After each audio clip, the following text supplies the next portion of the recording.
निश्चित रूप से इस तरह के क्वेश्चन आपके बीपीएससी बार बार पूछता है। तो इसका फॉर्मूला हमने बताया था, कई लोग मैथ बैकग्राउंड के नहीं हैं तो थोड़ा उनको ज़्यादा मेहनत करना पड़ेगा मैथ में, और बार बार आप मैथ का प्रैक्टिस कीजिए, ठीक है। जिनका मैथ कमज़ोर भी है तो जितना ही क्वेश्चन जो टाइप का है कम से कम वो टाइप समझने का प्रयास कीजिएगा। ये देखिए एपी का क्वेश्चन है, 5 के बाद क्या है 11, 11 के बाद 17 है, 6 का गैप है, 101वां पद है, तो उतना तक तो आप ऐसे करके पहुंच नहीं पाइएगा। तो इसका एक फॉर्मूला होता है, ट्रिक होता है, TN equal to A plus n-1 into D, जो कि पिछले क्लास में भी हमने बताया था। डी होता है डिफरेंस, इसके बीच में कितना डिफरेंस है, +6 का डिफरेंस है। पहला ए होता है प्रथम संख्या, ए क्या होता है, प्रथम अंक जो है प्रथम संख्या जहां से शुरुआत हुआ है। TN अंतिम केमा पद निकालना है, तो n का वैल्यू क्या हो गया यहाँ पर 101वां पद आपको निकालना है। प्रथम पद आपका 5 है, ठीक है, अंतिमा पद 101 है, यानी nवां पद, तो 101 डाल देंगे, -1 इंटू क्या करेंगे, डिफरेंस क्या है, सबके बीच में अंतर कितने का है, 6 का है, ठीक है, तो 6 से गुना कर देंगे। ये फॉर्मूला आप लिख लीजिएगा कॉपी में, TN equal to A plus n-1 into D, ठीक है। और इस तरह का क्वेश्चन अभी तक बीपीएससी कई बार पूछ चुका है, तो हो सकता है कि आपके एग्जाम में पूछ दे। तो आप जब सॉल्व करेंगे तो इसका आंसर 605 आ जाएगा। 5 और 101 में से 1 गया 100, 600, और 600 प्लस 5 कितना हो गया, 605 हो गया, ठीक है। तो बीपीएससी स्पेसिफिक टाइप के क्वेश्चन बार बार पूछती है, इसीलिए आपको प्रीवियस ईयर क्वेश्चन अगर आप कर लेते हैं तो 9-10 क्वेश्चन तो आपको बनाना ही है। तो उम्मीद कीजिए कि 7-8 आपको पुराने पैटर्न पे ही पूछ देगी, इक्का दुक्का ही क्वेश्चन, और उसके लिए कंटेंट में सारा वीडियो पड़ा है, उतना ही आपको करना है, ज़्यादा माथापच्ची नहीं करेंगे, ठीक है। चलिए अब देखिए ये क्वेश्चन, देखिए इस तरह के क्वेश्चन आजकल बराबर बीपीएससी एक क्वेश्चन डाल देता है, और आपने देखा था कि इस तरह के क्वेश्चन जो है आपके 1 to 5 में भी देखने को मिला था, ठीक है। इस तरह का क्वेश्चन जो था, good evening to all, good evening. चलिए पढ़ाई पे ध्यान दीजिए, कॉपी कलम लेके बैठा कीजिए, जब भी मैथ रीजनिंग हो तो कॉपी कलम लेके बैठा कीजिए। उससे क्या होगा कि केवल देखने से मैथ उथ बनेगा नहीं, ठीक है। जब तक आप कॉपी पे लिखिएगा नहीं क्वेश्चन को कैसे बना रहे हैं, तब तक आपको समझ में नहीं आएगा, ठीक है। और जब हम बना ले उसके बाद आप लोग खुद भी क्वेश्चन में आपको व्हाट्सएप ग्रुप में भेज ही देता हूँ, तो वहाँ से भी लेकर के खुद भी बनाया कीजिए, और फिर देखिए कहाँ कमी रह गया। तो या तो खूब मेहनत कीजिए या मैथ को छोड़ दीजिएगा, तो आप रिजल्ट से लूज हो जाइएगा। पहले मैं आपको बता दूं, अगर आप मैथ के 9-10 क्वेश्चन को अगर नहीं कर पाइएगा, वहां पे अगर 10 में अगर 5 भी सही नहीं होगा तो आप बहुत पीछे हो जाइएगा, ठीक है। तो कम से कम तो कुछ तो आपको क्वेश्चन बनाना पड़ेगा, ठीक है। चलिए अब इस तरह का क्वेश्चन देखिए, ये सब 9th-10th का क्वेश्चन है। क्वाड्रेटिक इक्वेशन याद कीजिए, 10th क्लास में आपने पढ़ा होगा अगर मैट्रिक पास किया ईमानदारी से तब, ठीक है। तो उसमें जो है इस तरह के क्वेश्चन को बनाने के लिए हम लोग उपाय करते थे, जैसे 2x² है तो इसको तोड़ देंगे, तो इसको क्या लिख सकते हैं, 2√6x माइनस क्या करेंगे, √6x करेंगे, तो उससे क्या होगा, √6x हो जाएगा, यानी 2√6x, चूंकि इसको हमको तोड़ना है, यहाँ 2 है तो 2 को कॉमन लेने के लिए हमको क्या करना होगा, इसको 2√6x लिख दिया माइनस √6x, तो ये क्या बच जाएगा आपका √6x, ठीक है। माइनस क्या हो गया 6 इक्वल टू क्या हो गया 0, ठीक है। ऐसे भी 2 छक 12 होता है, 2 और 6, ठीक है। तो यहाँ इस तरह में हमने तोड़ दिया। अब इसको देखिए 2x कॉमन ले लिए, तो ये क्या हो गया, x प्लस क्या हो गया आपका √6, ये हो गया। यहाँ पे माइनस √6 कॉमन लीजिए, तो x प्लस क्या हो जाएगा √6, क्योंकि √6 6 हो गया, plus minus minus √6 into x, तो ये हो गया इक्वल टू क्या हो गया आपका 0 हो गया। अब इसको तोड़िएगा तो क्या हो गया 2x माइनस √6 इंटू, इसी टाइप का क्वेश्चन आप देखे थे 1 to 5 में भी आपको पूछ दिया था, इक्वल टू 0, ठीक है। तो इसको कुछ नहीं, बस इसी पैटर्न पे बना लेना है। 2x इक्वल टू क्या हो गया आपका माइनस √6 इक्वल टू 0, तो 2x इक्वल टू क्या हो गया √6, और x इक्वल टू क्या हो गया √6/2, क्या हो गया √6/2, और इधर जो हो गया एक हो गया आपका x प्लस √6 इक्वल टू 0, तो x इक्वल टू क्या हो गया माइनस √6, तो एक हो गया आपका √6/2 और एक हो गया माइनस √6। देखिए आपको दिख रहा है, यहाँ पे दिख रहा है √6/2 और एक हो गया माइनस √6। तो इस तरह के क्वेश्चन को आप इस विधि से बना सकते हैं, ठीक है। आराम से क्वाड्रेटिक इक्वेशन है उसको तोड़ के आप बना सकते हैं। चलिए नेक्स्ट क्वेश्चन पे आते हैं। अब देखिए ये भी क्वेश्चन बहुत आसान है, ये सब देखिए अगर गौर कीजिए तो 9-10 के क्वेश्चन है, अगर गौर कीजिएगा तो आपको पता चलेगा ये 9-10 का क्वेश्चन है। बनाइए तो आप लोग खुद बनाइए, तो ये तो बहुत बार आप लोग जब समीकरण सॉल्व करते होंगे 9-10 में, और आपका जो पहला चैप्टर ही है ये समीकरण को सॉल्व करने वाला। बनाइए तो जरा इसका आंसर आप लोग तेजी से निकाल के बताइए। जब तक आप लोग दिमाग पे जोर नहीं देंगे तब तक आपका मैथ आपके हाथ में नहीं आएगा, ठीक है। हमको कहिएगा हम तो तुरंत आपको 1 घंटा में पूरा बना के बैठ जाएंगे सारा, ठीक है, लेकिन आपको सबसे बड़ी बात है कि आपका वहां पे दिमाग कितना चलेगा, ये सबसे बड़ी बात है, ठीक है।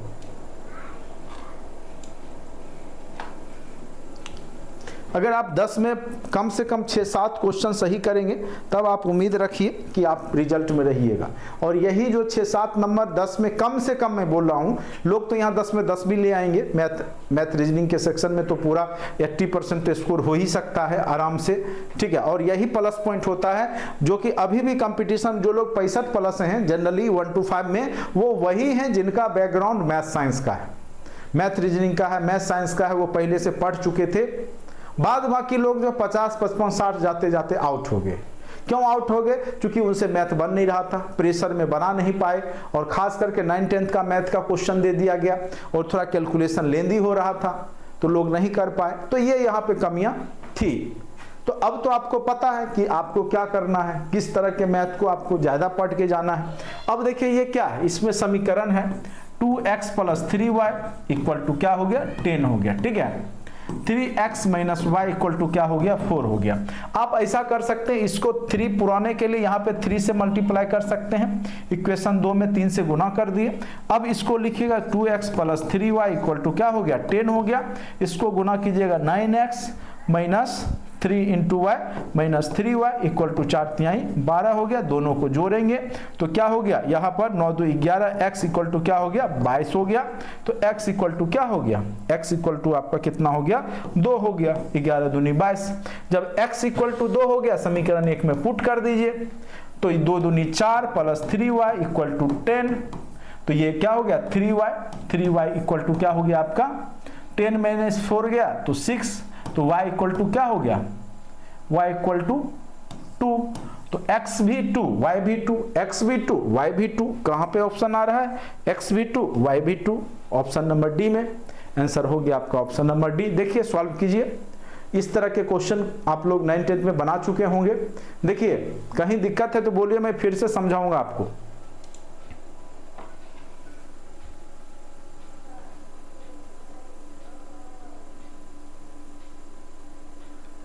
क्या आगे बढ़े या इसको फिर से समझाना पड़ेगा, आप लोग देख लीजिए जल्दी से।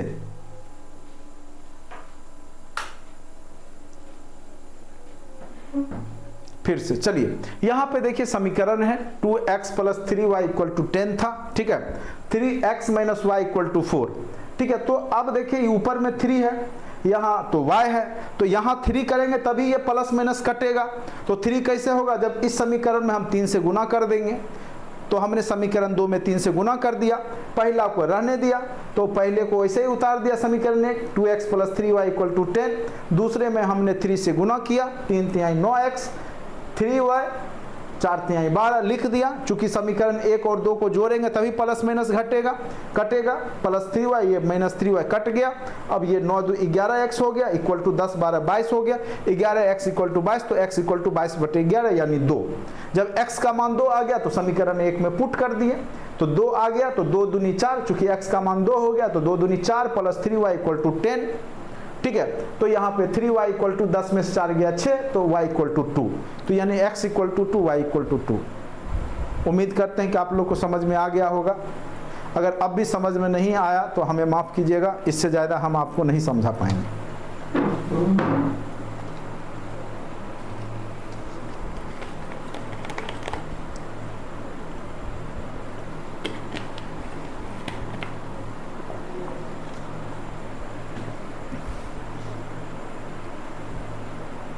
क्या आगे बढ़ें?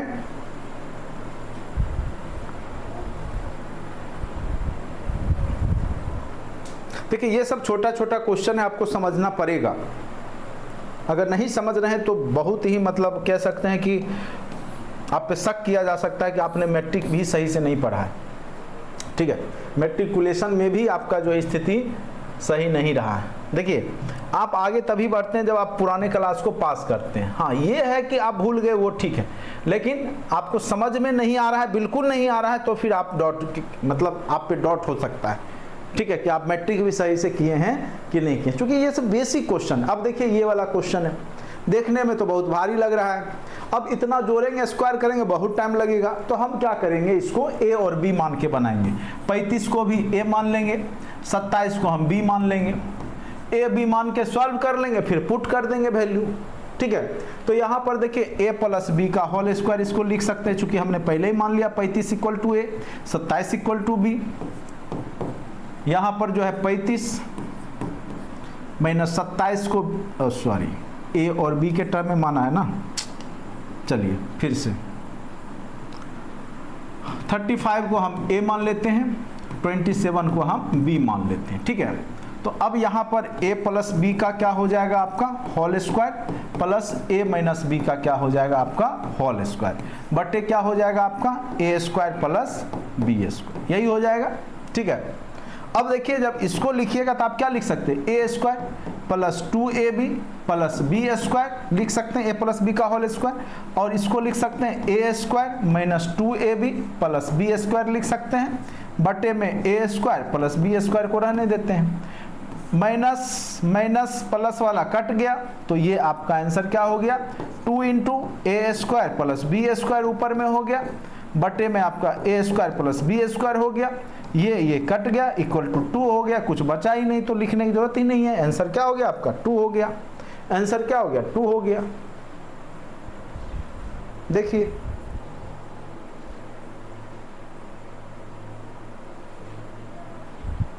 सबका आंसर आ गया। ये क्वेश्चन बहुत ही इंपॉर्टेंट है, बहुत ही इंपॉर्टेंट है, VVI बीपीएससी बार बार पूछ। देखिए बीपीएससी जो है ना आपका बेसिक नॉलेज चेक करता है, मैथ रीजनिंग तो बिल्कुल बेसिक देगा वो, एकदम कोडिंग डिकोडिंग का देखिएगा, नंबर सीरीज का देता है, अल्फाबेट जैसे ये आपका सिंप्लीफिकेशन का उठा के मैथ का क्वेश्चन दे देगा, आपको मेंसुरेशन का फॉर्मूला आधारित क्वेश्चन दे देगा, एपीजीपी का फॉर्मूला आधारित क्वेश्चन दे देता है, प्रोबेबिलिटी का, मतलब केवल वो जानता है कि आप मैट्रिक इंटर सही से पढ़ के मैथ आए हैं कि नहीं आए हैं, उसको तो आपको जो बनाना है वो बनाएगा ही, ठीक है, लेकिन आपका बेसिक चेक करता है। तो इसीलिए ये सब जो टॉपिक है ना ये बेसिक है, याद रखिएगा।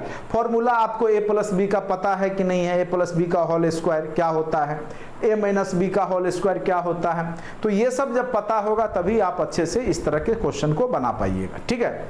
तो ये सब अगर नहीं पता है तो याद कर लीजिए, कंटेंट में ऑलरेडी सिंप्लीफिकेशन हमने अच्छे से करवा रखा है, उसको भी आप लोग देखा कीजिए, जो कंटेंट में पड़े वीडियो है उसको भी आप लोग अच्छे से देखने का प्रयास कीजिए, देखेंगे तब जाकर के आपका बेहतर हो जाएगा, ठीक है।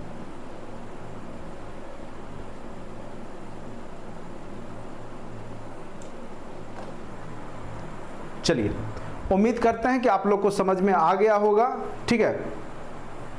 इस तरह के क्वेश्चन को कैसे बनाएंगे, ए और बी मान के बनाएंगे, और आपको ऑलरेडी ए प्लस बी का होल स्क्वायर भी पता होगा और ए माइनस बी का होल स्क्वायर भी पता होगा। क्या होता है A square plus 2ab plus B square, A minus B का होल स्क्वायर क्या होता है A square minus 2ab plus B square, बटे में ये क्या हो गया A square plus B square, फिर जब यहाँ पे ये कट गया, ठीक है, उसके बाद बचा क्या ए स्क्वायर प्लस ए स्क्वायर, तो 2a स्क्वायर हुआ, बी स्क्वायर 2b स्क्वायर हुआ, 2 कॉमन ले लिया हमने, ए स्क्वायर प्लस बी स्क्वायर लिख दिया, फिर नीचे में ए स्क्वायर प्लस बी स्क्वायर हुआ, ये कट गया, आंसर क्या आ गया आपका 2 आ गया। उम्मीद करते हैं कि समझ में आ गया होगा, कहेंगे तो आगे बढ़ जाते हैं हम। चलिए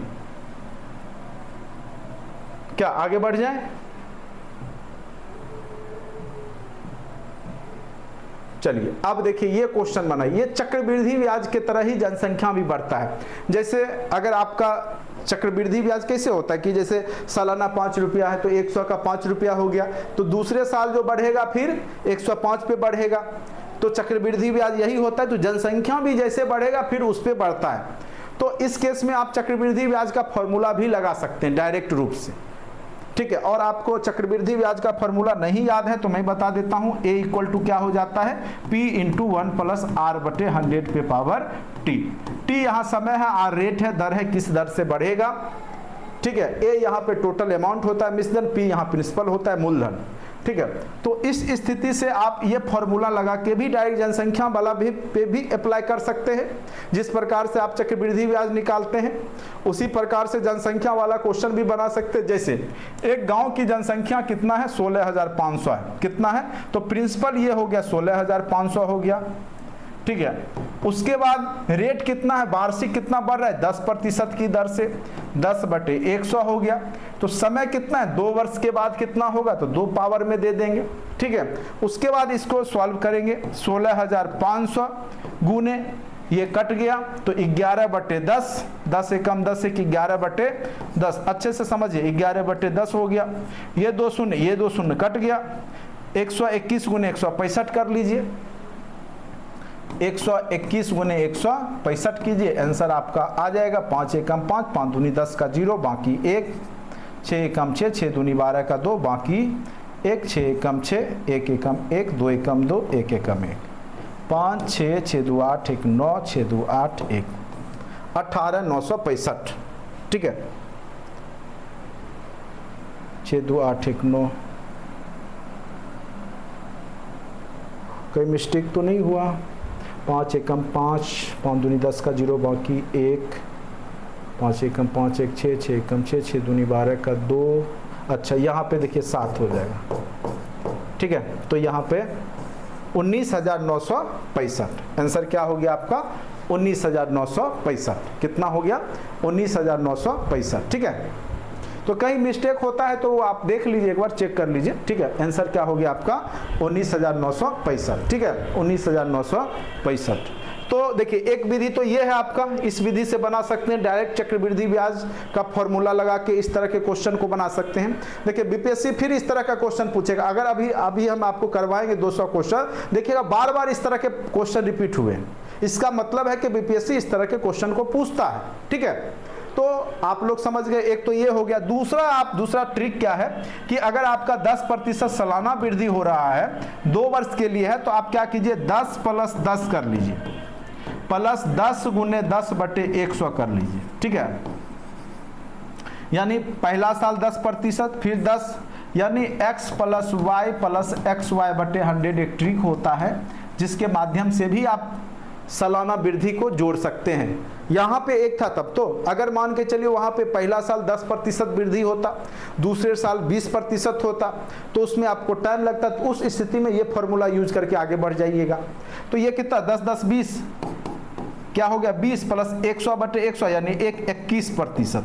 आप डायरेक्ट निकाल लीजिए किसका 21%, तो 16,500 का 21% निकाल लीजिए और उसको 16,500 में जोड़ दीजिए। चूंकि इतना वृद्धि होगा, ये जो आप निकालिएगा वृद्धि हो गया, उसको जब मूल जनसंख्या में जोड़ दीजिएगा तो वृद्धि वाला पार्ट आ जाएगा, टोटल जनसंख्या आ जाएगा। तो ऐसे भी बना सकते हैं आप, 21% निकाल लिए, जितना आएगा कीजिए 165 गुने 21 कीजिए, देखिए कितना आता है। 165 गुने 21 करके निकालिए,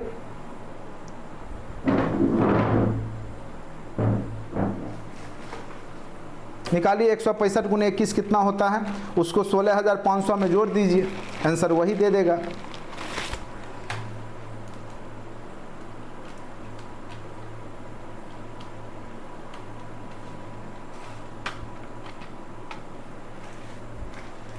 कितना आया 3,465। अगर आप सही किए होंगे 3,465 जोड़ दीजिए 16,500 में, 16,500 में 3,465 जोड़ दीजिए, 5 6 5 4 9 6 3 9, देखिए 19,965 आ गया ना 19,965। क्यों आ गया? क्योंकि आप डायरेक्ट वृद्धि निकाल लिए। वृद्धि कितना था 10% का 2 साल हुआ, तो इसका फॉर्मूला होता है 2 बार हुआ अगर चक्रवृद्धि ब्याज के भी केस में ये फॉर्मूला आप ट्रिक से लगा सकते हैं। तो x + y + xy/100 यानी सालाना 10-10 का वृद्धि हुआ, तो 10 + 10 + 10 गुने 10/100, 21% वृद्धि हो रहा है। तो आप डायरेक्ट 16,500 का 21% निकाल लीजिए और उसको आप जोड़ दीजिए, 16,500 में आप उसको जोड़ दीजिए 21% निकाल करके, तो यहाँ पे आपका 3465 आ गया। और 3465 को आप चूंकि इतना वृद्धि हो गया, 21% क्या होता है, वृद्धि हुआ। तो टोटल जनसंख्या पूछ रहा है ना, कुल जनसंख्या, केवल वृद्धि पूछता तो 3465 ही होता। पूछ रहा है कि बाद में इसकी जनसंख्या क्या होगी, कुल क्या होगा, तो 3465 बेसिक में जोड़ना होगा ना जो शुरुआत में था, तो 16,500 में 3465 जोड़ देंगे, तो इस केस में भी 19,965 हो गया। बहुत ही महत्वपूर्ण क्वेश्चन है, बीपीएससी कई बार इस तरह के क्वेश्चन को पूछ चुकी है। उम्मीद करते हैं कि आप लोग को समझ में आ गया होगा।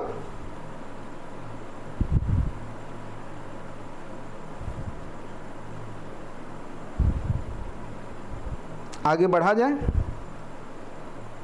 किन्हीं को दिक्कत है तो फिर से पूछ सकते हैं, या आगे बढ़ा जाए।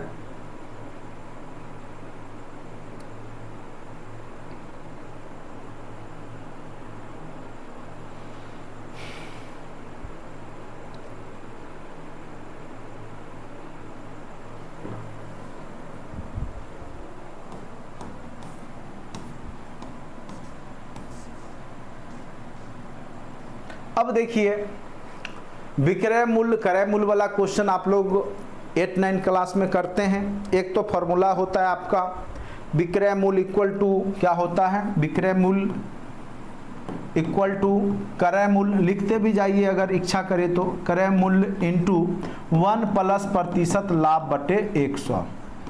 ये फॉर्मूला आप लोग 8 क्लास में पढ़े होंगे। ये फॉर्मूला होता है, हानि के केस में विक्रय मूल्य इक्वल टू हो जाता है क्रय मूल्य इंटू 1- हानि बटे 100। याद कीजिए, आप लोग 8 क्लास में पढ़े होंगे ये फॉर्मूला। विक्रय मूल्य इक्वल टू क्या होता है, क्रय मूल्य इंटू 1+ % लाभ बटे 100। हानि के केस में विक्रय मूल्य इक्वल टू क्रय मूल्य इंटू 1- हानि बटे 100 होता है। ठीक है, देखिए इस विधि से भी हम बनाएंगे, थोड़ा टाइम लगेगा। हम एक और आपको ट्रिक बता देते हैं। फॉर्मूला लिख लीजिए, दोनों विधि से हम बताते हैं आपको। फॉर्मूला लिखिए, पहले आपको सिंपल विधि से बता देते हैं कि आप डायरेक्ट सोच के भी बना सकते हैं। जैसे मान के चलिए कोई वस्तु में अगर आपको, जैसे यहाँ पे देखिए 150 रुपये प्रति दर्जन की दर से संतरा बेचने पर शशि को 25% की हानि होती है, यानी किसी वस्तु का ये 75% ही दाम हुआ। क्योंकि 25% हानि हो रहा है ना, तो 25% हानि हो रहा है, यानी 100 रुपया में 25 रुपया घटा दीजिए तो 75 रुपया हुआ, यानी 75 रुपया ही इसके बराबर हो गया ना, 150 रुपया के बराबर हो गया। यानी अगर कोई वस्तु का उसका क्रय मूल्य 100 रुपया है, अगर 25% हानि हुई, यानी वो 75% के दाम के बराबर है हानि वाला। तो डायरेक्ट भी आप इस तरह के क्वेश्चन को बना सकते हैं कि 125 रुपया प्रति दर्जन की दर से संतरा बेचने पर शशि को 25% की हानि हुई, यानी यह संतरा का जो 150 रुपया है वो वास्तव में उसका होना चाहिए कितना, तो यहाँ पे देखिए ये इसका 75% ही ना हो गया। 75% इक्वल टू 150 रुपया हुआ। चूंकि 150 में बेचने पर उसको 25 रुपया का हानि हो रहा है, 25% का, यानी वह सामान जो है 75% पे ही बेच रहा है। वास्तव में वो सामान कितना पे बेच रहा है, 75% पे ही उसको बेचना चाहिए था। 100% पे तब जाकर के उसको क्रय मूल्य मिलता, लेकिन वो हानि कर रहा है। जितना में खरीदा उससे भी 25%, यानी 100 रुपया में ही 25 रुपया कम पे बेच रहा है। यानी किसी वस्तु का वो 75% इसके बराबर हो गया, 150 के बराबर, तो 100% किसके बराबर हो जाएगा। या x का मान लेते हैं, 75% किसके बराबर हो गया, 150 का, तो 100% किसके बराबर हो जाएगा, तो 150 गुने 100 बटे 75, तो 75 दूनी 150, तो इसका यानी क्रय मूल्य हो गया आपका 200 रुपया। समझ रहे हैं बात को, किसी भी वस्तु को उसने हानि पे बेचा, 200 रुपया हो गया इसका क्रय मूल्य। अब बोलता है कि 20% लाभ कमाने के लिए कितना में बेचेगा, तो 200 क्रय मूल्य हो गया 20%, 100 रुपया में उसको 20 रुपया लाभ होना चाहिए था।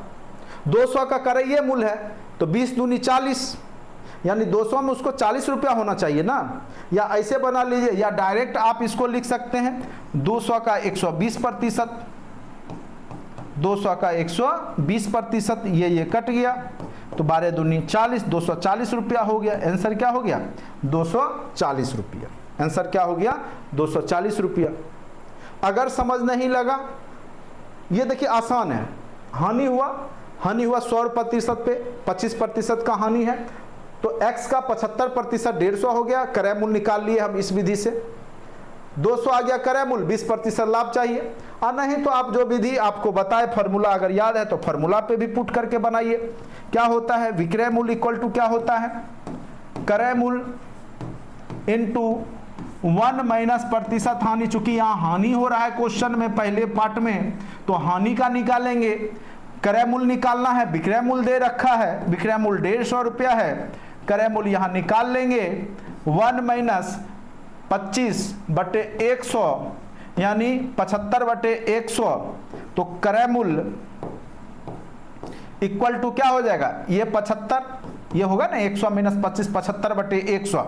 तो क्रय मूल्य इंटू 75/100, इसको रहने देते हैं, इसको बस इधर कर देते हैं, इसको इधर कर दिए 150। ठीक है, तो क्रय मूल्य इक्वल टू क्या हो गया आपका 150 गुने 100/75, 75 दूनी 150 और 2 गुने 100 200 रुपया, 200 क्रय मूल्य आ गया, क्रय मूल्य का मान 200। अब फिर लाभ के केस में क्या होता है, विक्रय मूल्य इक्वल टू क्रय मूल्य इंटू 1 प्लस प्रतिशत लाभ बटे 100, ये होता है। विक्रय मूल्य आपको निकालना है, क्रय मूल्य निकाल चुके हैं 200 रुपया, लाभ है आपको 20% के हिसाब से 20/100। तो यहाँ पर 100 गुने 100 20/100 कर दिए, ये कट गया, तो 12 दूनी 240 रुपया। या तो आप इस विधि का प्रयोग कीजिए तो थोड़ा टाइम लग जाएगा, नहीं तो दूसरा है कि डायरेक्ट अगर हानि है तो 75% निकाल लीजिए। ठीक है, और 75% निकालिए। ठीक है, तो आपका क्रय मूल्य निकल गया 200, फिर 200 पे 20% लाभ है तो 200 गुने 120/100 कर दीजिए। तो डायरेक्ट कर दिया कीजिए, उतना फार्मूला लिखने की जरूरी नहीं है। लाभ के केस में 100 में जोड़ दीजिए, 20% लाभ है तो 120/100 कर लीजिए, हानि है 25% तो 100 में से घटा लीजिए, 75/100 कर लीजिए, वही वैल्यू होगा। ठीक है, तो बस ये थोड़ा सा प्रैक्टिस कीजिएगा तब आपको समझ में आ जाएगा। उम्मीद करते हैं इसको समझ गए होंगे आप लोग। हमने दोनों विधि से आपको समझाने का प्रयास किया है। बाकी अगर ये समझ में अभी नहीं आया है तो कंटेंट में जो प्रॉफिट लॉस हमने करवाया है पहले कंटेंट में पड़े होंगे वीडियो, उसको जाके देखिएगा, तो हो सकता है आपको और भी अच्छे से समझ में आ जाए। क्या आगे बढ़े कि बताइए? चलिए, देखिए मेरा प्रयास है कि आप लोग को समझ में आए, लेकिन सबसे बड़ी बात यह है कि विक्रय मूल्य क्रय मूल्य कभी सुने होंगे तब तो समझ में आएगा। विक्रय मूल्य मतलब होता है बेचने का मूल्य, क्रय मूल्य होता है खरीदने का मूल्य। हानि मतलब आप जिस वस्तु, हानि तो समझ ही रहे होंगे, खरीदे 100 रुपया में बेच दिया 80 रुपया में तो 20 रुपया का हानि हो गया। खरीदे 100 रुपया में 120 में बेच दिए तो 20 रुपया का लाभ हो गया, तो वही हो गया। तो ये छोटे छोटे टर्म को समझ रहे होंगे, उम्मीद करते हैं। चलिए, ये क्वेश्चन आसान सा है, बनाइए तो आप लोग। सब 8, 9, 10 का बेसिक क्वेश्चन है, सब जितने भी आज तक बीपीएससी पूछा है सब बेसिक क्वेश्चन पूछा है 8, 9, 10 का।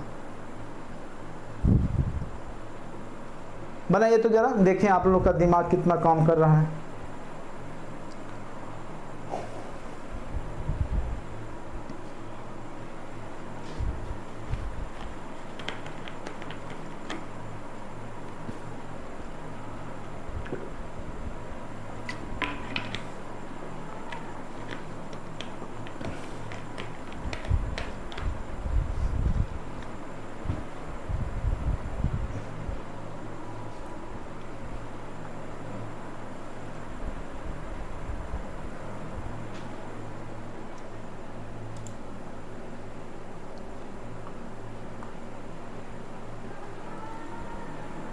चलिए कोई बात नहीं है, देखते हैं। आप लोग के चक्कर में रहेंगे तो बैठे ही रह जाएंगे।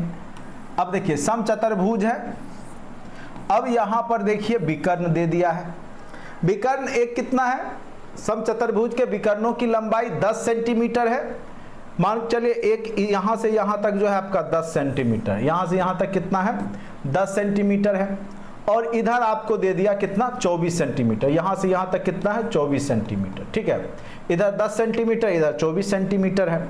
तो स्वाभाविक सी बात है, समांतर चतुर्भुज समचतुर्भुज है, तो आपका दो विकर्ण है। तो अगर ये टोटल 10 है तो जो बीच में काटेगी तो वहां पे 5-5 का हो जाएगा, ये 5 हो गया, ये 5 हो गया, ठीक है। तो इस केस में आपका ये टोटल 24 है तो ये 12 हो गया, ये 12 हो गया, आपका ये निकल गया, ये निकल गया।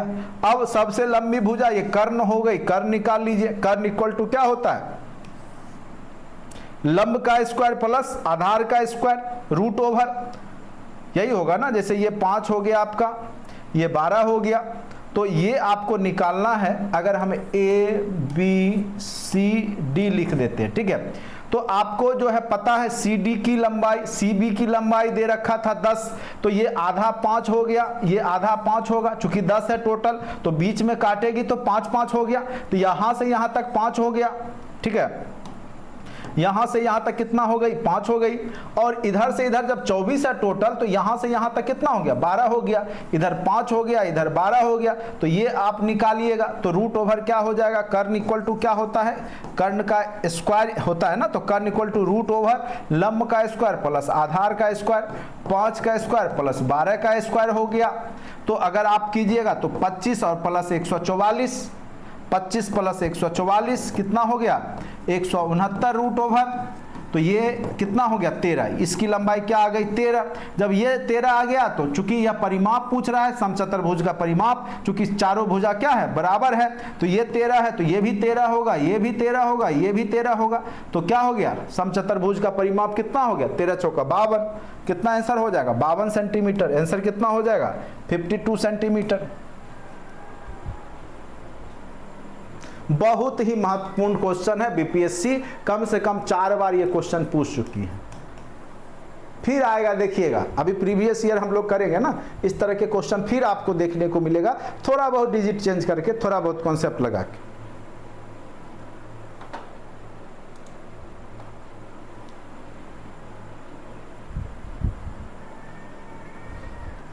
जो भी लोग आपके आसपास क्लास करना चाहते हो 6 to 8, 9, 10, 11, 12, ठीक है, तो आप लोग ज़रूर बताइए उनको। डेमो यूट्यूब पे पड़े रहते हैं, उसको कहिए देखेगा, ज़रूर क्लास से जोड़िए, ठीक है। फ़ायदा निश्चित रूप से होगा। लोग यहाँ 1000, 8,000, 10,000 का बैच लेके और क्वेश्चन जो है 10 भी नहीं लड़ता है। आप देखिए 11, 12 में 100 में 120 में 100 प्लस क्वेश्चन हमारे क्लास नोट्स के हैं, अभी भी नोट्स है, और क्वेश्चन निकालिए देख लीजिए, अच्छे से पढ़ लीजिए, तब समझ में आ जाएगा। चलिए, तो जो लोग पढ़े अच्छे से, जिन लोगों को भरोसा हुआ उन लोग का बेहतर हुआ है, बाकी आपकी इच्छा है, जैसे कह रहे हो वैसे कीजिए, नहीं तो अपना जो इच्छा है वैसे कीजिएगा।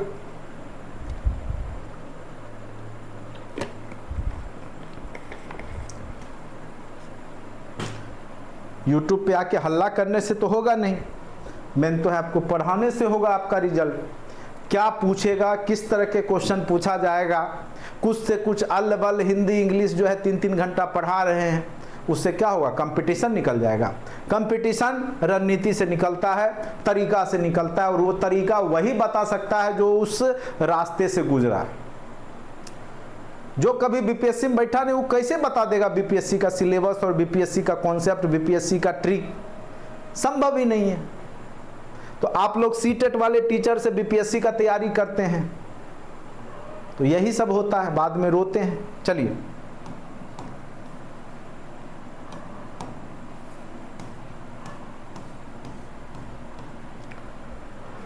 चलिए, ये भी आपका टाइम एंड डिस्टेंस का, ये सब सारा क्वेश्चन क्लास में हो रखा है। आप कंटेंट में देखिएगा, टाइम एंड डिस्टेंस का वीडियो पड़ा होगा।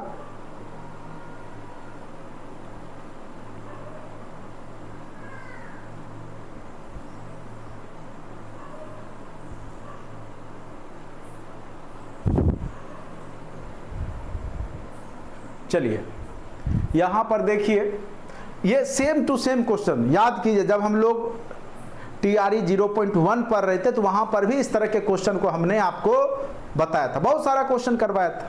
मैथ का तो क्वेश्चन लगभग सेम पैटर्न का था, मैथ रीजनिंग में तो कोई दिक्कत ही नहीं था। हाँ, जीके जीएस 1 to 5 में केवल टफ पूछा गया, चाहे महिला हो चाहे पुरुष हो, उसमें हम मानते हैं कि आपके 70 क्वेश्चन ही बनाने लायक थे, जो कि एक आम स्टूडेंट से बन सकता था, उसके आगे नहीं बन सकता था, क्योंकि बहुत क्वेश्चन डीपली पूछ दिए गए, जो समान टीचर क्या प्रशासनिक सेवा वाले भी बैठते तो वो भी 75 से ज़्यादा नहीं ला पाते।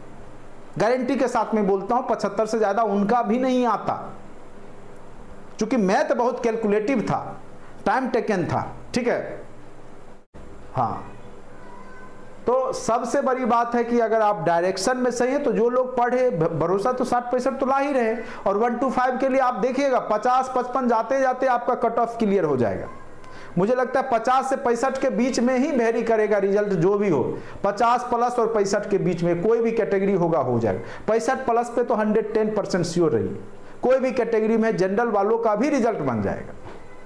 चलिए, हाँ, सोशल साइंस में आपका 9-10 में थोड़ा सा टफ था, मतलब क्वेश्चन आसान थे, तो कट ऑफ थोड़ा वहां पे 70 के अराउंड जनरल कैटेगरी का जाएगा। चलिए, उसमें हमारे स्टूडेंट 80 प्लस लाए, बहुत लोग कॉल किए कि 80 प्लस आ ही रहा होगा। डायरेक्ट क्वेश्चन है, क्लास के नोट्स क्या है और जो भी प्रीवियस ईयर का हमने घटना चक्र का दिया था 60-70 क्वेश्चन तो डायरेक्ट सेम टू सेम है, सेम टू सेम पूछे गए। तो वही है कि तरीका, अगर आपको सही तरीका पता रहेगा तो आप इजीली कर सकते हैं, कोई बड़ी बात नहीं है, नहीं तो आप माथा फोड़ते रहिए। अब मैथ में बहुत सारा चैप्टर है, लेकिन हमने गिने चुने चैप्टर कराए थे और वहीं से क्वेश्चन आए, क्योंकि मुझे पता है कि बीपीएससी जब भी उठाएगा तो इन सेक्टर से ही क्वेश्चन उठाएगा। चलिए, अब देखिए यहाँ पे टाइम एंड डिस्टेंस का क्वेश्चन है, और टाइम एंड डिस्टेंस में हमने आपको एक कॉन्सेप्ट बताया था रेलगाड़ी वाला, याद कीजिए। तो रेलगाड़ी के केस में हमने क्या बोला था कि जो रेलगाड़ी की जो लंबाई होती है वही टोटल डिस्टेंस होता है। ठीक है, रेलगाड़ी 140 मीटर लंबी है, 60 किलोमीटर प्रति घंटा की चाल से चल रही है। चाल कितना है? 60 किलोमीटर प्रति घंटा चाल है। ठीक है, और उसी दिशा में एक कुत्ता है जो रेलगाड़ी के समानांतर 18 किलोमीटर, देखिए वो भी कम अपना रेस पकड़े हुए है, 18 किलोमीटर प्रति घंटा की चाल से कुत्ता जो है दौड़ रहा है। ठीक है, 18 किलोमीटर प्रति घंटा की चाल से। अब देखिए, हमने बताया था जब एक दूसरे के विपरीत डायरेक्शन में आए उस स्थिति में जोड़ते हैं। जो सापेक्ष चाल होता है उस स्थिति में क्या होता है? अपेक्षिक चाल उस स्थिति में क्या हो जाता है? जब अपोजिट डायरेक्शन होता है दोनों का, दोनों एक दूसरे की तरफ से आ रहा है, उस केस में जुट जाता है। जुटता इसीलिए है क्योंकि उधर से आ रहा है उधर से आ रहा है तो टाइम कम लगेगा ना, आप जल्दी मिल जाइएगा ना एक दूसरे को। और दोनों साथ ही दौड़ रहे हैं तो पार करने में टाइम लगेगा। उस स्थिति में आप अगर सेम डायरेक्शन है, समान दिशा है, तो सापेक्षिक चाल क्या होता है उस स्थिति में? घट जाता है। याद कीजिए, अच्छे से बताया था हमने। सापेक्षिक चाल क्या हो जाएगा? दोनों का क्या हो जाएगा? अंतर हो जाएगा। सापेक्षिक चाल क्या हो जाएगा?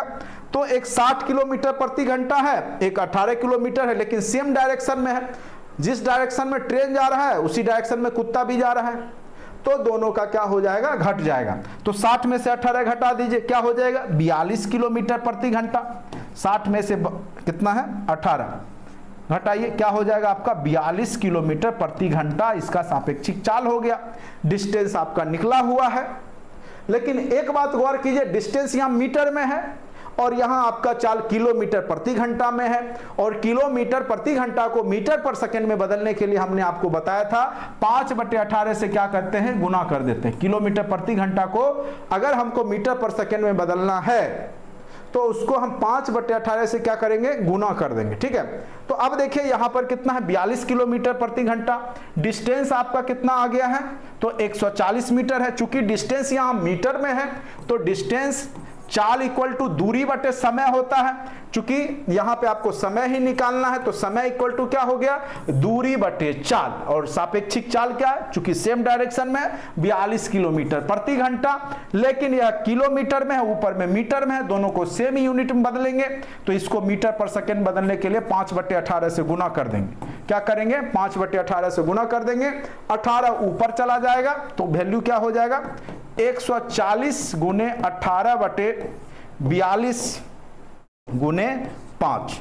यही होगा।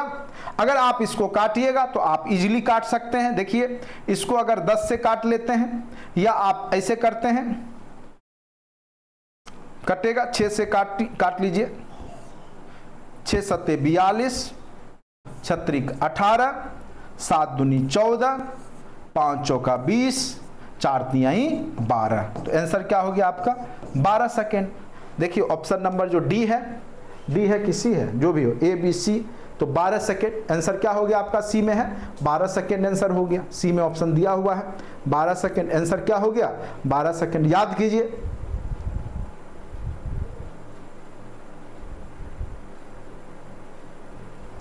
उसमें क्वेश्चन, हाँ 10+2 में आसान था क्वेश्चन, 10+2 में 9 10th में बहुत आसान क्वेश्चन पूछे गए।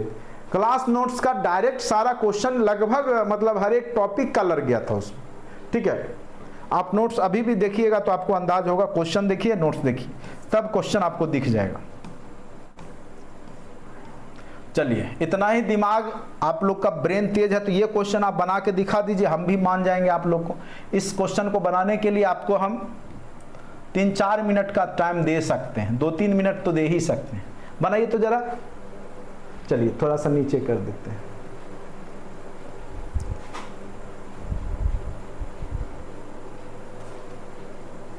दिमाग लगाने वाला क्वेश्चन है, अगर बना लेते हैं तो आपका ब्रेन बहुत ही तेज है और आप बीपीएससी टीचर क्या, आप जो है उसके भी आगे बनने के लायक हैं। बनाइए तो जरा देखते हैं।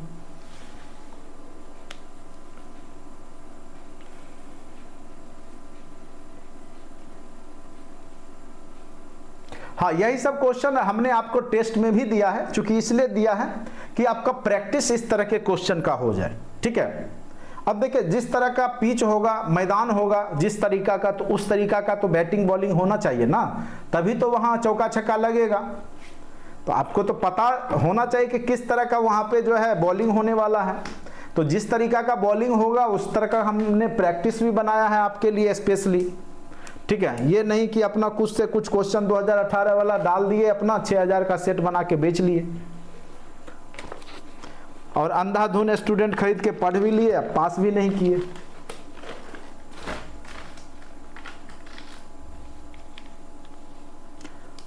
तो जो क्वेश्चन है, जो प्रवृत्ति है, तो वो तो मैच होना ही चाहिए टेस्ट में, इसीलिए आपको मिलेगा ये सब क्वेश्चन आपको।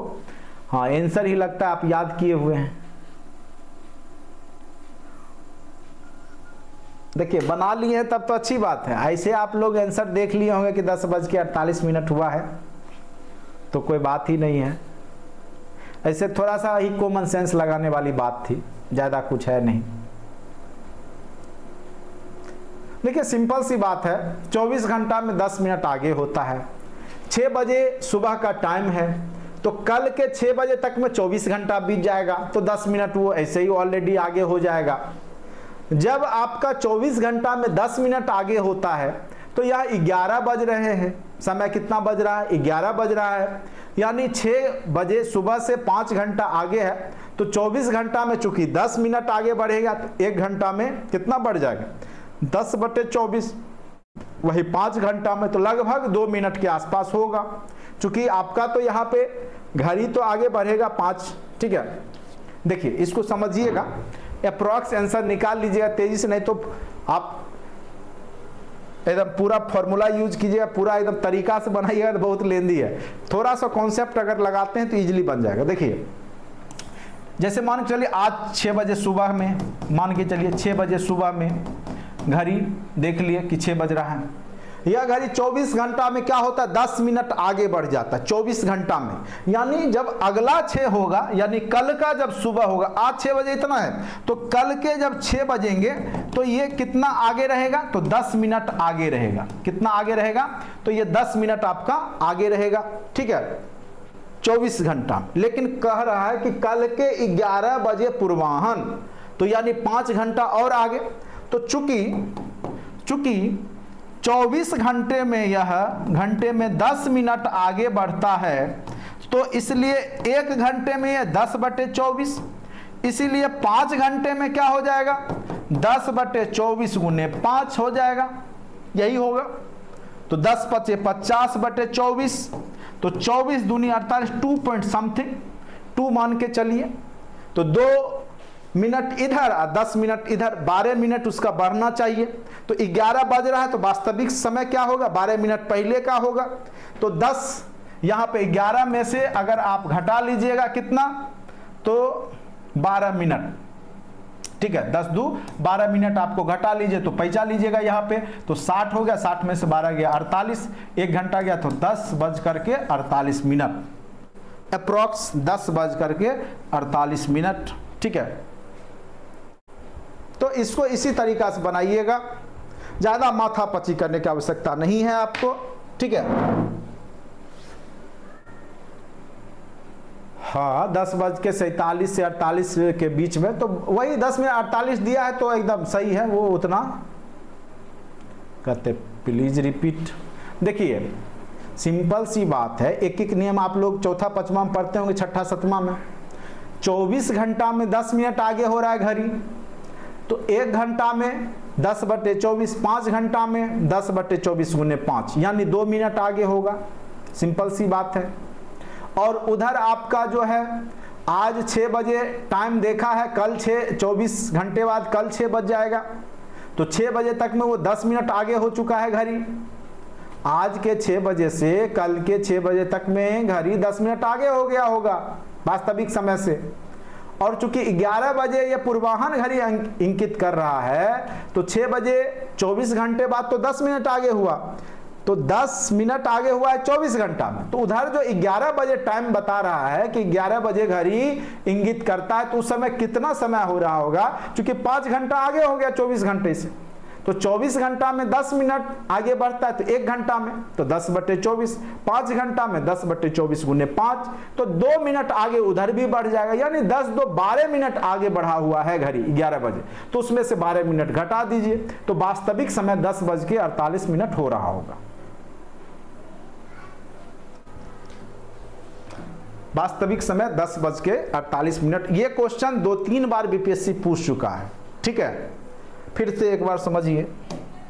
अब देखिए, अब नहीं समझिएगा तो हम आगे नहीं समझाएंगे इसको, ठीक है। इसमें थोड़ा सा कुछ है ही नहीं, अगर देखिए तो कुछ नहीं है। आज 6 बजा है, कल 6 बजेगा, सुबह तक में 24 घंटा हो जाएगा, तो 24 घंटा में वो 10 मिनट जो है आगे बढ़ गया है, तो ये तो आपको क्लियर हो गया। कल बोला 11 बजे घड़ी का टाइम जो होगा, तो वास्तविक समय क्या होगा, तो यह 24 घंटे में 10 मिनट, तो 6 बजे तक तो आप निकाल लिए, 10 मिनट आगे है घड़ी, तो 5 घंटा उधर बचा हुआ है ना, चूंकि 11 बजे आप देख रहे हैं, तो 5 घंटा में, तो यहां लिखिएगा चूंकि 24 घंटा में 10 मिनट आगे है, तो 1 घंटा में 10/24, तो 5 घंटा में कितना हो गया 10/24 गुने 5, एक एक नियम 10×5 = 50/24, तो 24 दूनी 48, लगभग 2 पॉइंट समथिंग हो रहा है, ठीक है। हम 2 ही मान के चलेंगे,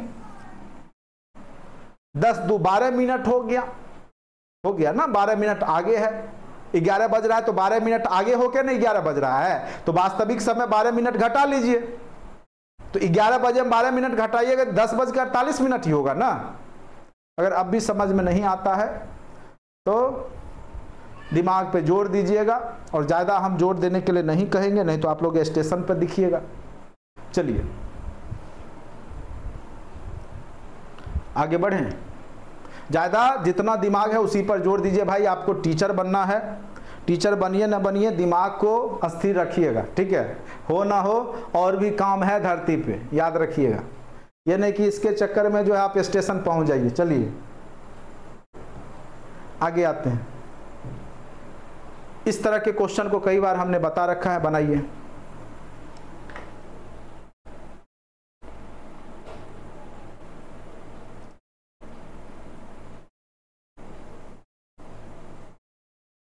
क्लॉक का क्वेश्चन है, याद कीजिए। जो लोग बाद में जुड़े हैं वो लोग कंटेंट में पढ़े, क्लॉक का चैप्टर जो हमने करवाया था उसको देख लीजिएगा अच्छे से, बहुत अच्छा। देखिए जो लोग पुराने स्टूडेंट एकदम ताबड़तोड़ फायरिंग कर रहे हैं उधर से, तुरंत आंसर निकाल के बता रहे हैं। लगता है टेस्ट में भी ये क्वेश्चन था क्या? आंसर ही कैसे याद है आप लोग को?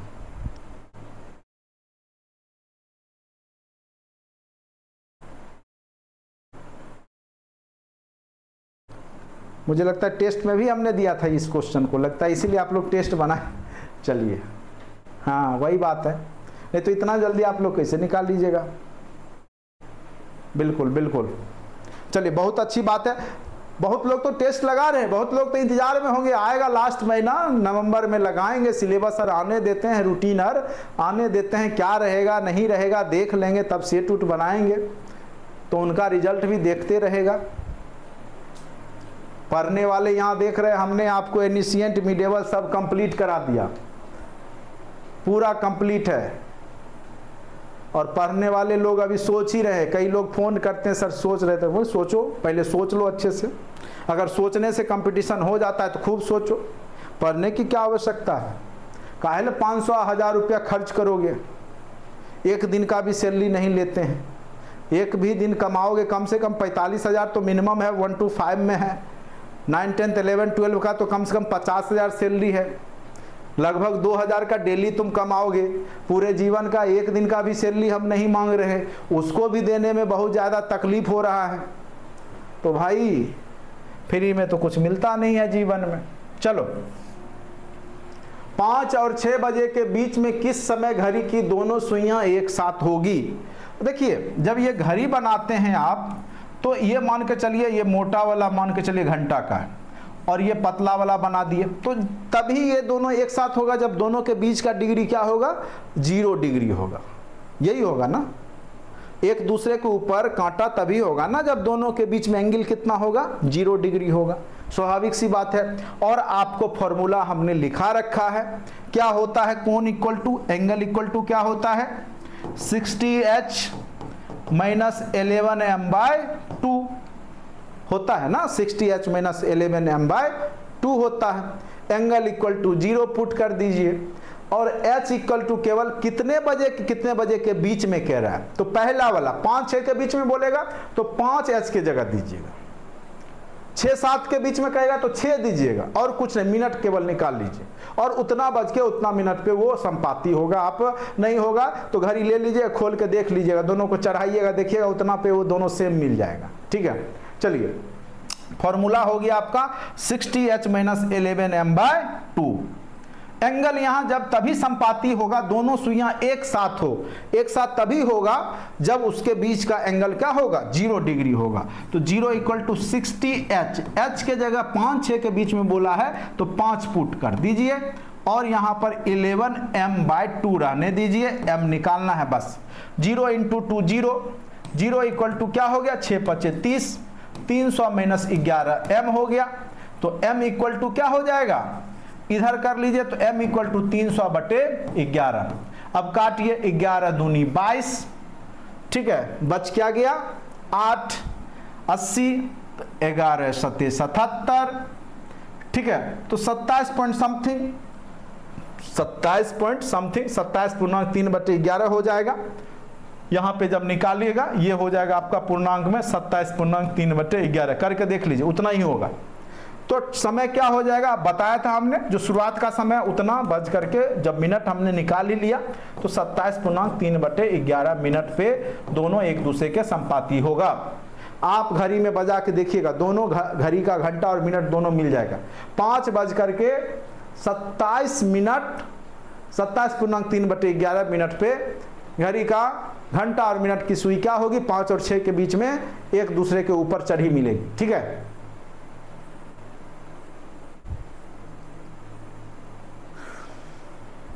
कोई बात नहीं है, बाद में जुड़े हैं, परीक्षा के बाद भी जुड़ते तब भी कोई बात नहीं है।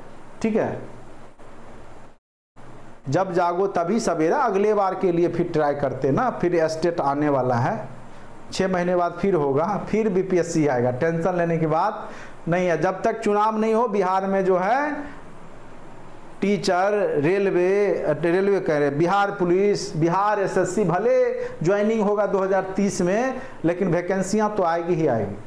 बिहार एसएससी सीजीएल आ रहा है, टेंशन नहीं लीजिए, भारी संख्या में बिहार दरोगा आया है, बिहार पुलिस आया है, बिहार एसएससी आया है। इस बार आप लोग जो है भूलिएगा नहीं, बस सरकार को जिताइए और नौकरी लीजिए। चलिए,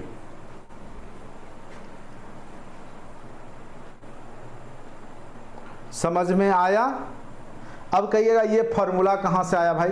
तो ये डिराइव करने का मेरे पास टाइम नहीं है। 60h - 11m/2 याद रखिएगा, उतना माथा पच्ची नहीं करना है आपको, बस याद रखिएगा कोन इक्वल टू 60h - 11m/2। नहीं होता 2-4 बार लिखिए इसको, 60h - 11m/2, 60h - 11m/2। h our है, m मिनट है, बटे 2। ठीक है, कंटेंट में सारा वीडियो आपको मिल जाएगा, बाद में भी जुड़े पहले भी जुड़े, कोई दिक्कत नहीं। वीडियो देखिए, अच्छे से समझिए, बार बार देखिए, एक बार दो बार। इतना कंटेंट में डाला, अभी इसमें नहीं भी पढ़ाऊंगा तब भी आप लोग अच्छे नंबर से पास कीजिएगा। उतना चीज कंटेंट में डाला हुआ है ऑलरेडी। ठीक है, बस पढ़ने वाला होना चाहिए, समझने वाला होना चाहिए। आगे बढ़े, फॉर्मूला हमने क्या लगाया यहाँ? एंगल इक्वल टू कोन इक्वल to angle equal to 60h - 11m/2। बस याद रखना है, जब संपाती हो उस समय 0 डिग्री करना है, 5 और 6 के बीच में है तो 5 दे देना है, बस 11m/2। m का वैल्यू बस यहाँ निकाल लीजिएगा, और उतना बज करके 5-6 के बीच में बोला है तो 5 बज करके उतना मिनट आपका रिजल्ट आ जाएगा। आगे बढ़े,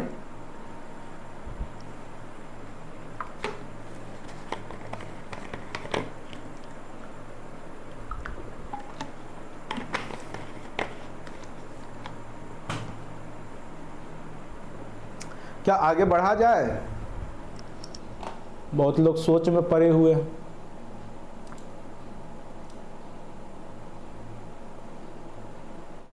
इस बार नहीं हुआ तो 2030 जान लीजिए, उससे पहले होने का उम्मीद ही नहीं है।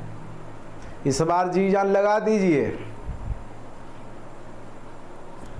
इस बार अगर आप लोग चूक गए तो फिर 2030। चलिए, बहुत ही आसान क्वेश्चन टाइम एंड वर्क का है। देखिए, जब भी क्वेश्चन पूछता है ना बीपीएससी तो आसान ही पूछता है। चैप्टर अलग अलग से पूछ रहा है लेकिन आसान क्वेश्चन रहता है, इतना जान लीजिए। Basic question time and work अगर नहीं पढ़े तो कंटेंट वीडियो पड़ा हुआ है, उसको देखिएगा और इसको बनाइए। तो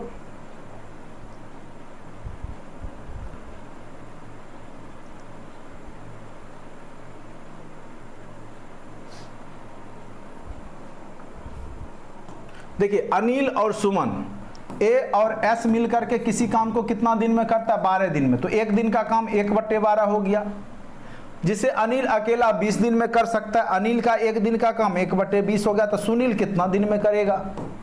तो एस इक्वल टू क्या हो गया? 1/12 माइनस 1/20 निकाल लीजिए, क्या हो जाएगा आंसर? सुनील इक्वल टू क्या हो जाएगा? 12 और 20 का एलसीएम लीजिएगा, कितना हो जाएगा? 120 होगा क्या? 120 ही होगा, कितना होगा? 12-25 60 हो जाएगा। 12-25 60, 20 दिया 60। एस इक्वल टू क्या हो गया?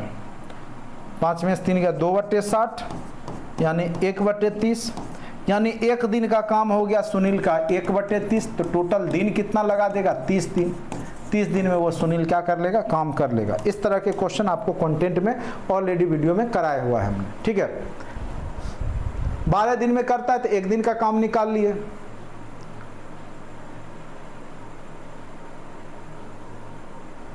अनिल 20 दिन में करता है, उसका एक दिन का काम हो गया 1/20। अनिल और सुनील मिलके 1/12 दिन, एक दिन का काम घटा दिए, आंसर आपका हो गया 30 डे। कितना हो? 2/60 यानी 1/30। तो सुनील का एक दिन का काम 1/30 है, यानी टोटल वह 30 दिन में काम कर लेता है। चलिए, यह तो आसान सा क्वेश्चन था। चलिए, वही क्वेश्चन है, देखिए, देख रहे हैं, उसी सब टाइप का क्वेश्चन आ रहा है, रिपीटेड हो रहा है। 34 क्रिकेट खेलना पसंद करता है, 26 बैडमिंटन खेलता है, साथ ही प्रत्येक विद्यार्थी 2 खेलों में से कम 1 खेल खेलना पसंद करते हैं।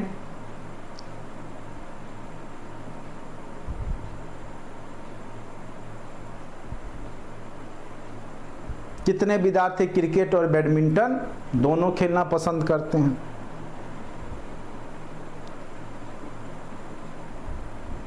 तो हमने क्या बताया था? टोटल इक्वल टू क्या होता है? टोटल इक्वल टू अलग अलग सब्जेक्ट को जोड़ना है, दोनों वाले को घटाना है, यही बताया था और कुछ नहीं बताया था। तो क्या बताया था, total equal to number of A plus number of B minus number of A union B, जो दोनों को पसंद हो, जो दोनों व्यक्ति को पसंद हो। ठीक है, टोटल इक्वल टू आपका 55 ही था ना।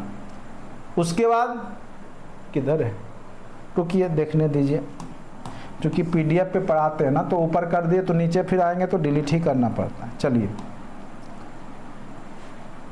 55 विद्यार्थियों की कक्षा में टोटल 55 है, 34 क्रिकेट, 26 बैडमिंटन, अब माइनस दोनों वाला निकाल लेते हैं, दोनों ही लिख देते हैं, यूनियन छोड़िए, आप लोग ऐसे ही समझिए। इसको जोड़िए, कितना हो गया, 6 4 10 का 0, बाकी 1 3 2 5 1 6 इक्वल टू 55 माइनस दोनों, तो दोनों माइनस को इधर कीजिए, तो दोनों इक्वल टू 60 माइनस 55 5। आंसर देखिए ऑप्शन नंबर सी।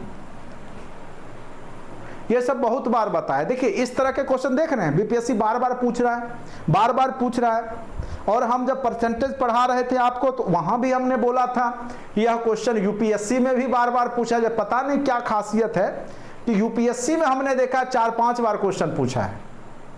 ठीक है, 2 बार हम भी यूपीएससी दिए हुए हैं। ठीक है, तो वहां हमने देखा सी सेट में तो बहुत नंबर आता था, लेकिन टाइम के अभाव में नहीं कर पाए, वो अलग बात है। चलिए, तो वहां पर भी यहाँ पे 2-2 क्वेश्चन, मतलब 3-4 क्वेश्चन तो डायरेक्ट सेम टू सेम इसी टाइप के क्वेश्चन पूछ दिए जाते थे।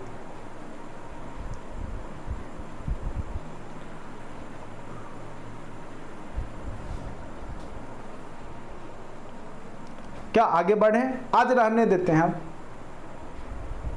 कि और पढ़ने का मन है आप लोग का।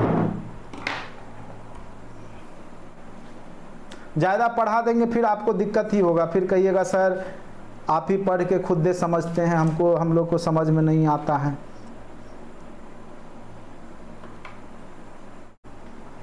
नेक्स्ट क्वेश्चन करने का इरादा है नहीं, चलिए कोई बात नहीं है। अब देखिए ये भी क्वेश्चन कल ही आप लोग बोल रहे थे सर खुद ये पढ़ के समझ रहे हैं आप, इस तरह का क्वेश्चन, यही टाइप का क्वेश्चन था, याद कीजिए। देखिए इसमें ऑप्शन से ही बनाइए तो ज़्यादा बेहतर है, तुरंत बना लीजिएगा, ऑप्शन से बनाइए तुरंत बन जाएगा, ऑप्शन से बनाइएगा तुरंत बन जाएगा। देखिए क्वेश्चन कुछ नहीं है, ऑप्शन देखिएगा बन जाएगा। ऑप्शन केवल मैं ऊपर कर देता हूँ, ठीक है, ऑप्शन आप लोग ऊपर करते तो क्वेश्चन ऊपर हो जाता है, ये करते थे एक डी वाला ऑप्शन लिख देते हैं, डी वाला जो ऑप्शन है ऊपर में कर देते हैं 60-40, डी वाला ऑप्शन क्या है 60-40 क्लीन करते हैं।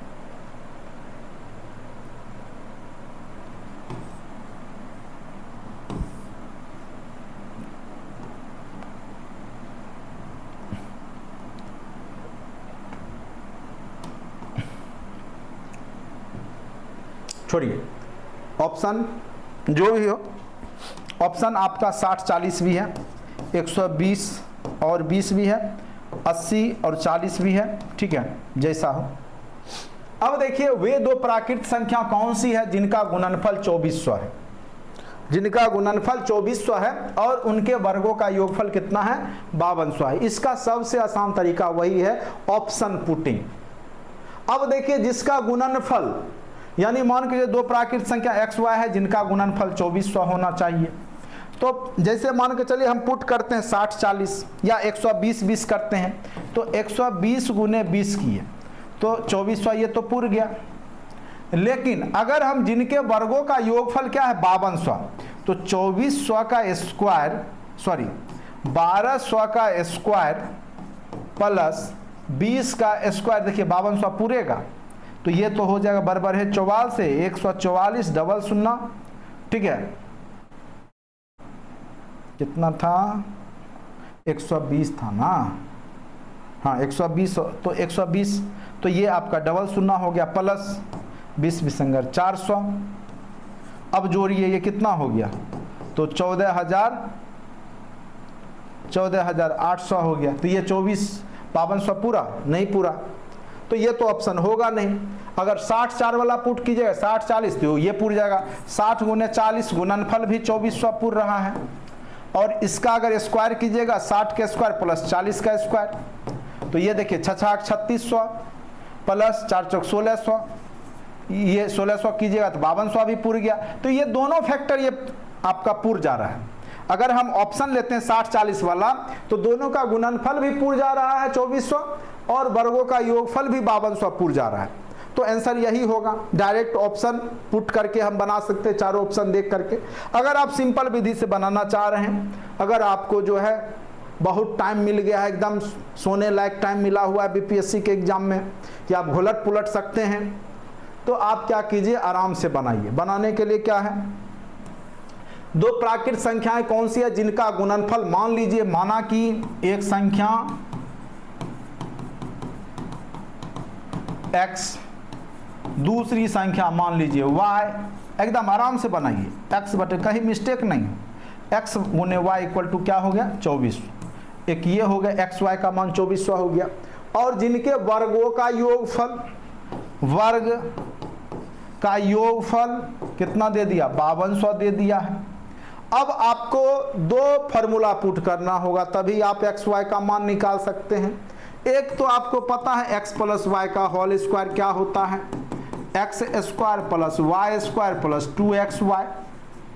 अब देखिए x स्क्वायर वाई स्क्वायर का वैल्यू आपका 5200 है, प्लस 2 का मान तो 2xy का मान आपका कितना दिया 2400, जोड़ दीजिए तो ये हो गया आपका 10,000।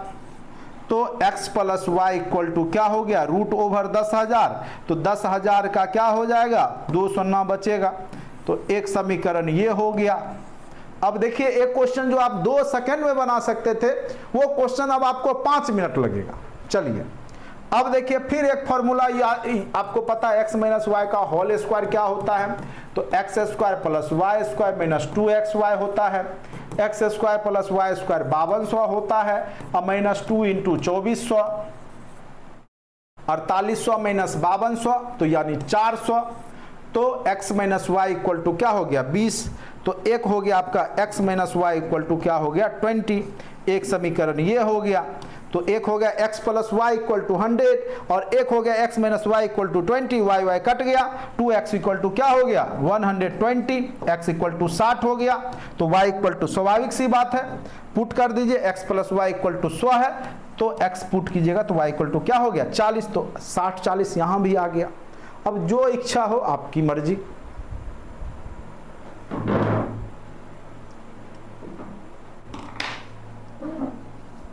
नहीं है, आपकी इच्छा है, जो मन है। टाइम अगर आपको ज़्यादा मिलेगा तो आप बेसिक विधि से भी बना सकते हैं। दोनों विधि हमने आपको बता दिया। ऑप्शन से इसीलिए चूंकि आप तुरंत सोच लीजिएगा, ऑप्शन पुट कर करके देखिएगा किसका स्क्वायर है। ऐसे क्या है कि x प्लस वाई निकालिए, x प्लस माइनस वाई निकालिए, फिर समीकरण बनाइए, खामखा 5 मिनट दूसरे को क्वेश्चन को दीजिएगा, 3-4 क्वेश्चन आप इसके जगह पे हल कर लीजिएगा।